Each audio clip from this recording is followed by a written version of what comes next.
This is the continuation of the previous video. I hope you enjoy it. Stay tuned. I was hoping my last update would be my last post relating to this matter, but here I am again. It's been about 8 months since my life turned into a shit show, and unfortunately for me, things just keep getting worse. I'm not going to go into detail, but I hope I can give enough to get some constructive feedback from you on here. You've been far more helpful than you know. The last time I posted, Sue was in a pretty bad mental state, and fortunately she got better after some therapy.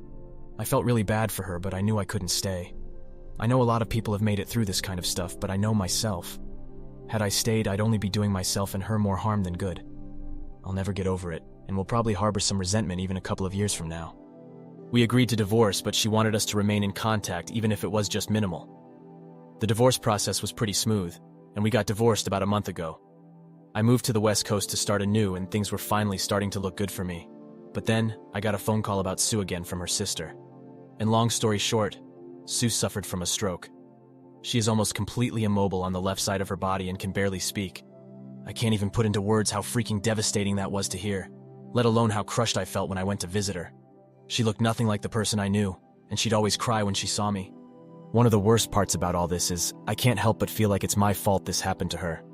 People tell me it isn't, but I feel like it is.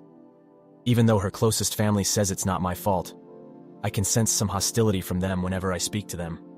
Her aunt cussed me out in front of everyone when she saw me, and they were all silent. They just asked me to leave it alone and get on with my life. As much as I wish I could just move on, it still hurts knowing how all this shit turned out. I haven't spoken to Sue since she got the stroke, and her family won't let me see her because apparently I cause her stress. I don't even know the full details because I don't have the right to know now. I just can't seem to catch a break. Damn me, I guess. Now for the top comments. So you left her after she cheated on you with your best friend and now her family is blaming you for her stroke? Apparently her family is very ducked up. It might explain some of her issues. Don't feel bad for leaving her or blame yourself for anything. I followed your story, and even if I feel bad for what happened to your ex-wife, it's not your fault. You have no part on it. The guilt may have been eating her all this time, and her body couldn't handle it anymore. Hope she can get through it. All the best. Why do you feel responsible? This is only a consequence of what she brought upon herself. I'm so sorry for what she's going through. A health problem is something no one can control. It's easier for her family to find a culprit, and that's you. I know you passed by and loved this woman, but none of this is your fault. I'm sorry for her, but I'm most sorry for you. I'll tell you something about strokes. Although it's kind of rare for her age to have a stroke, it's not something that doesn't happen. I had a friend who had a devastating stroke at 33.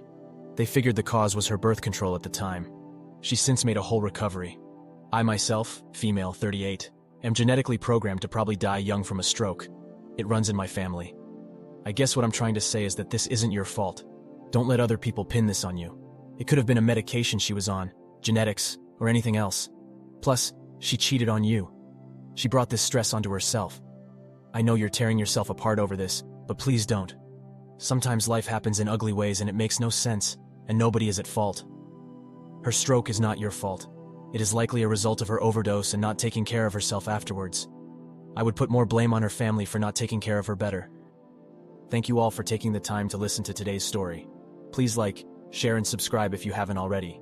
Stay tuned, and I'll see you in the next one. Peace.